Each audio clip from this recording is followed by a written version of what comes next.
Hello, art friends. I'm so excited about the artist that we're going to learn about today. His name is Kehinde Wiley, and I'll show you some of his art, but I'm going to go ahead and show you the picture that I did inspired by his work. And actually, he does portraiture, pictures of people, but also with beautiful backgrounds. And this portrait is actually of Jean-Michel Basquiat, who is another famous artist. I have photocopies of famous African Americans that we can use.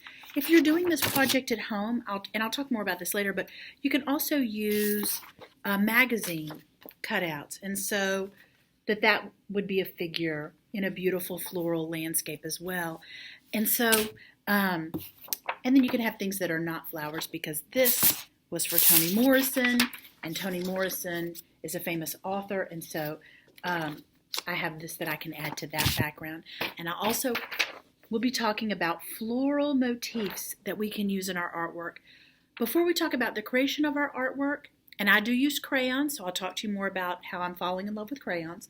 But you can use another coloring media if you prefer, like color pencil or markers would be fine. But before we go into that, I wanted you to learn more, and I want to show you some more pictures, or I want to show you some pictures of the artwork of Kehinde Wiley, who is a really cool artist. So enjoy. Okay, guys, Kehinde Wiley is an American artist, and he's a contemporary artist, still making art today. Here he is with some in-progress paintings of his, and then here's one of a study, like a close-up of one of his paintings I really enjoy. And I think the best way for me to share his work with you is I have a video clip of him talking about his work, and so I'm going to show you that. One of the things I want you to notice as you're looking at Kehinde Wiley's work is the floral backgrounds, because today the first step for the creation of our project inspired by this artist is to create a floral background. So notice that in this video clip.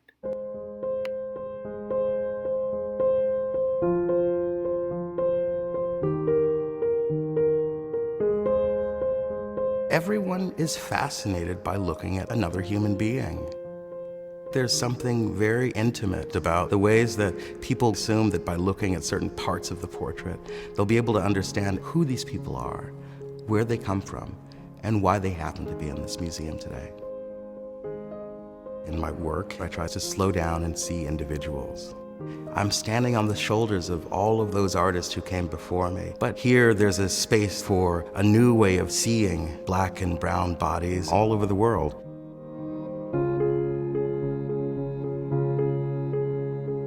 A New Republic is an exhibition that allows for every single moment within my career, all of the different acts, all of the different bodies of work to be seen.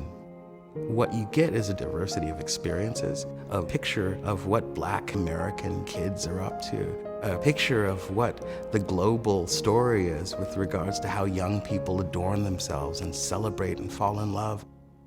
It's really interesting to be able to look through the history of some of the great portraits and to say, what is it about the trappings of empire and power that we can use in the 21st century? What does it look like to be graceful? What does it look like to be proud, noble? How do you look at a young Black man in American society? It's a very important question, especially at this moment in our culture. The way in which the body is seen has a lot to do with light. How does the artist choose to allow light to flow across the body? For the last 10 years, I've been obsessed with stained glass. What I wanted to do was to create a body of work in which empathy and the language of the religious and the rapturous all collided into one space.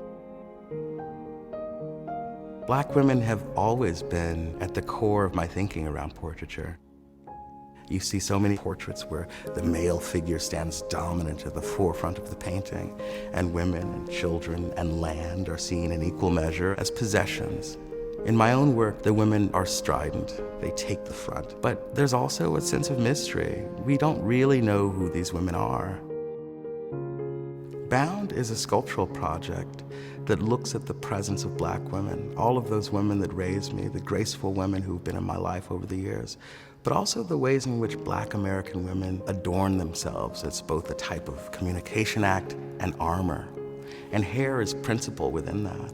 You see hair going outside of itself, becoming so fabulous, so extraordinarily large that it folds in under its own weight. It's beauty that becomes decay. It's a place in which the imagination starts to happen.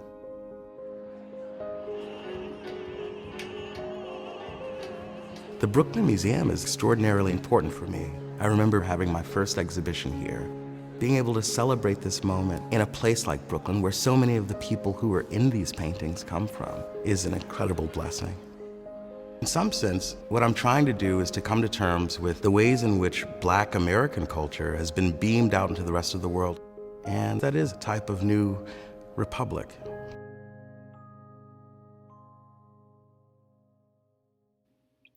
Okay, so Kehinde Wiley is a fascinating artist, and we are going to learn more about him tomorrow when we continue to complete the backgrounds for our pictures.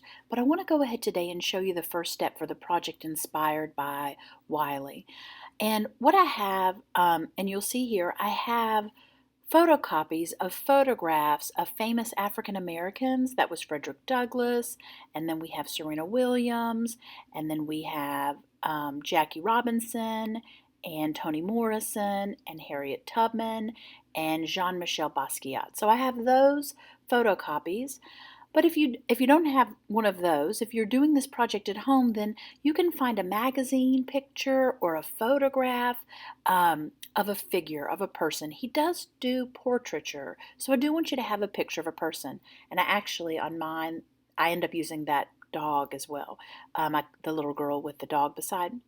And then here's what I'm noticing is that I started that background, but I didn't think about my image, and I spent all that time coloring, but that would have been covered up with Toni Morrison. So before you start your background, you want to think about what part of the paper the figure is taking up. So there's my Jean-Michel Basquiat, and I have that under there.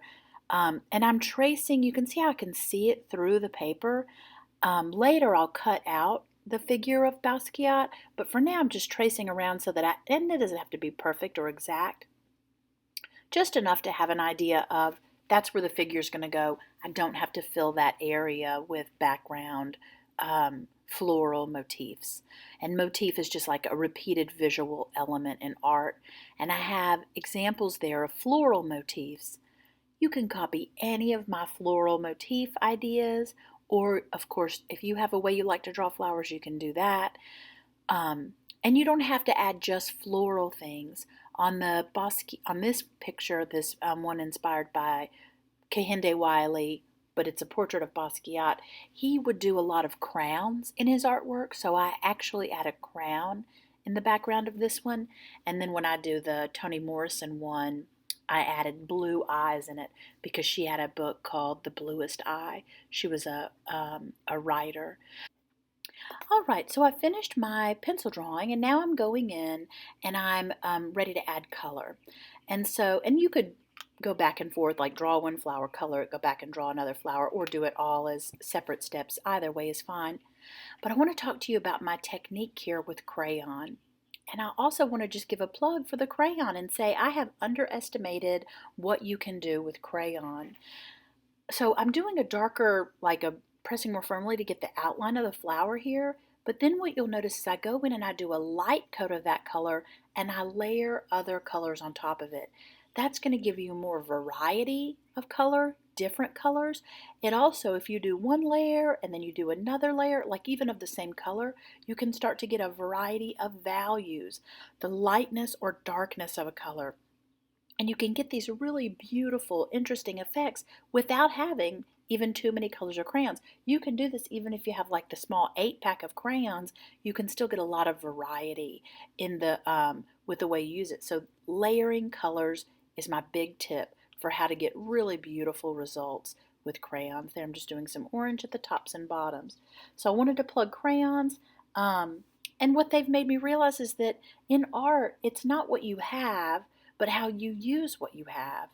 You've probably seen people that just use a pencil and make amazing artwork. So that's a good sort of lesson about that. Now, we will need more than just today to finish our background. The background is the area behind the figure, the main subject matter of your artwork.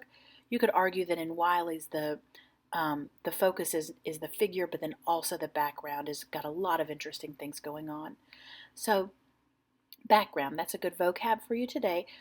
We're not going to be able to finish these in one day. So we'll have time next art class or your next time that you're to spend doing art to work some more on the background to finish it. So do not worry if you don't finish that today. That was not, I didn't anticipate that we would, but I do anticipate that we're going to have a lot of fun coming up with floral motifs and designs for our background, and then trying out some crayon techniques, which also, by the way, work really well with color pencil. So you can do mixed media, where you use more than one art media.